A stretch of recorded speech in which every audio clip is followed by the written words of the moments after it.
Previous లెక్చర్లో మనం CSS box model గురించి డీటెయిల్గా డిస్కస్ చేసాం. ఆల్సో దీన్ని మనం వెబ్ పేజెస్లో ఎలా ఇంప్లిమెంట్ చేస్తామో కూడా చూసాం.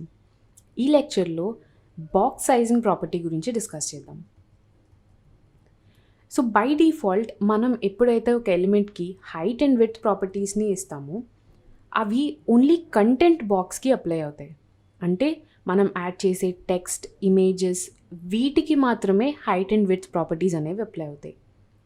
ఇన్ కేస్ ఆ ఎలిమెంట్కి మనం ఏదైనా additional border or padding or margin properties add చేస్తే అవి ఈ హైట్ అండ్ విడ్త్ ప్రాపర్టీస్కి యాడ్ అయ్యి అప్పుడు ఫైనల్ బాక్స్ సైజ్ అనేది మనకి స్క్రీన్ మీద రెండర్ అవుతుంది.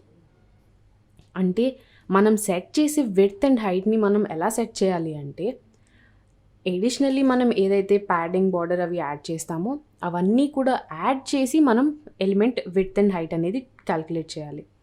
అప్పుడే మనకి అది ఎగ్జాక్ట్గా వెబ్ పేజ్ ఎలా కనిపిస్తుందో మనకి అర్థమవుతుంది. ఫర్ ఎగ్జాంపుల్ మన దగ్గర 4 బాక్సెస్ ఉన్నాయి. అన్నిటికీ మనం విడ్త్ 25% అనేది స్పెసిఫై చేసాం.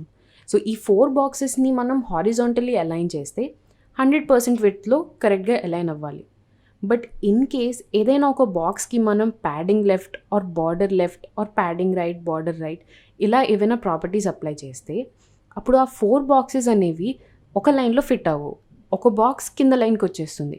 ఎందుకంటే ఆ 25%కి అడిషనల్గా మనం ఇంకొక వాల్యూ అనేది ప్రొవైడ్ చేస్తున్నాం. సో అది అప్పుడు 100%ని క్రాస్ చేస్తుంది. సో బై డిఫాల్ట్ అవి ఒక లైన్లో ఫిట్ అవ్వవు. సో ఇలాంటి వాటిని అవాయిడ్ చేయడానికి మనం బాక్స్ సైజింగ్ అనే ప్రాపర్టీని యూజ్ చేస్తాం. సో బాక్స్ సైజింగ్కి 2 వాల్యూస్ ఉంటాయి. ఒకటి కంటెంట్ బాక్స్, ఇంకోటి బార్డర్ బాక్స్.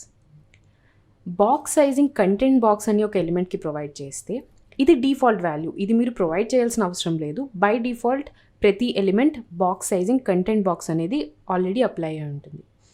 అంటే మనం ప్రొవైడ్ చేసే height and width properties only content బాక్స్కి అప్లై అవుతాయి. ఎడిషనల్లీ ప్యాడింగ్, బార్డర్స్, మార్జిన్స్ ఇవన్నీ కూడా ఈ హైట్ అండ్ విడ్త్లో ఇంక్లూడెడ్ కాదు. అండ్ ఇది డిఫాల్ట్ బాక్స్ మోడల్.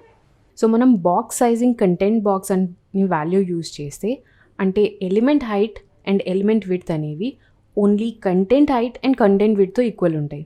ఎడిషనల్లీ మనం ప్రొవైడ్ చేసే ప్యాడింగ్, బార్డర్స్, మార్జిన్స్ అవన్నీ ఈ కంటెంట్ హైట్ అండ్ విడ్త్లో ఇంక్లూడ్ అవ్వవు.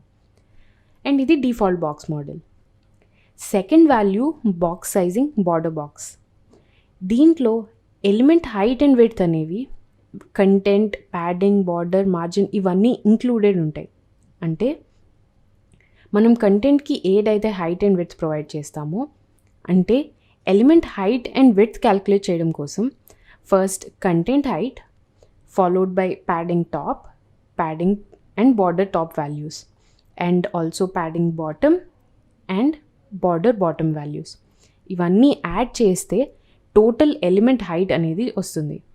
సో ఇక్కడ మీరు ఇంకొకటి అబ్జర్వ్ చేయాల్సింది ఏంటంటే ఎలిమెంట్ హైట్ అండ్ ఎలిమెంట్ విడ్త్లో మార్జిన్ వాల్యూస్ ఇంక్లూడ్ అవ్వవు. So only padding and border values include అవుతాయి. నెక్స్ట్ ఎలిమెంట్ విడ్త్ క్యాల్కులేట్ చేయడం కోసం content width plus padding right plus border right, padding left and border left values అన్నీ add చేస్తే మనకి total element width అనేది calculate అవుతుంది.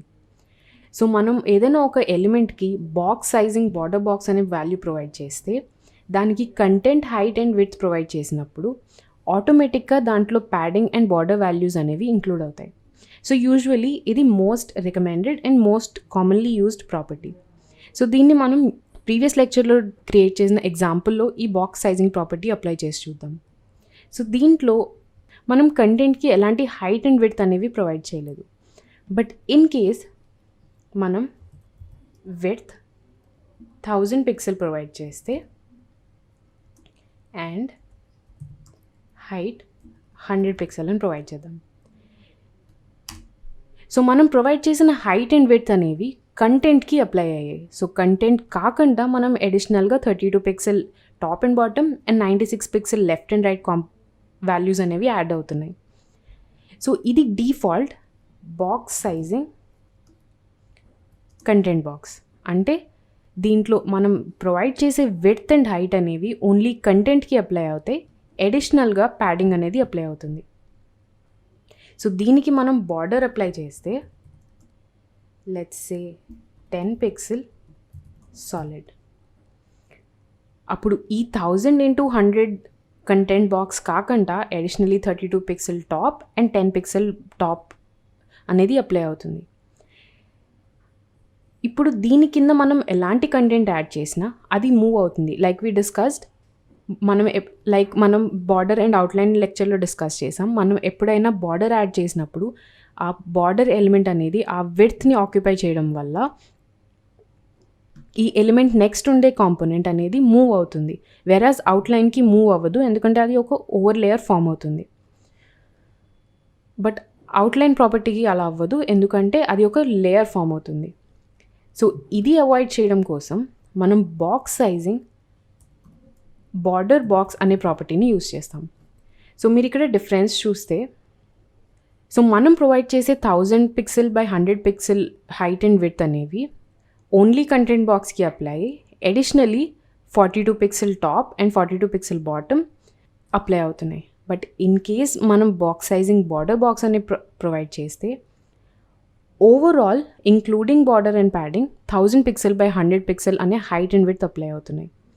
So ఇక్కడ 10 pixel border, 32 pixel padding and remaining part ఏదైతే ఉందో అది కంటెంట్ ఆక్యుపై చేస్తుంది. సో మనం బాక్స్ సైజింగ్ బార్డర్ బాక్స్ అనే ప్రాపర్టీ యూజ్ చేస్తే ఆటోమేటిక్గా మనం ప్రొవైడ్ చేసే ఎలిమెంట్ సైజెస్ అనేవి ప్యాడింగ్ అండ్ బార్డర్ ప్రాపర్టీస్ని ఇంక్లూడ్ చేసి ఉంటాయి.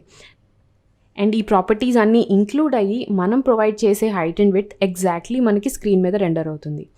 ఇన్ కేస్ మనం ఈ బాక్స్ సైజింగ్ బార్డర్ బాక్స్ అని ప్రొవైడ్ చేయకపోతే by default content box apply అవుతుంది. కాబట్టి మనం ప్యాడింగ్ అండ్ బార్డర్ వాల్యూస్ ఎప్పుడైనా చేంజ్ చేస్తే అది మిగతా ఎలిమెంట్స్ని కూడా డిస్టార్ట్ చేస్తుంది. So most commonly box sizing border box అనేది మనం ఎక్కువగా వెబ్ డిజైన్కి యూజ్ చేస్తాం. సో నెక్స్ట్ లెక్చర్లో మనం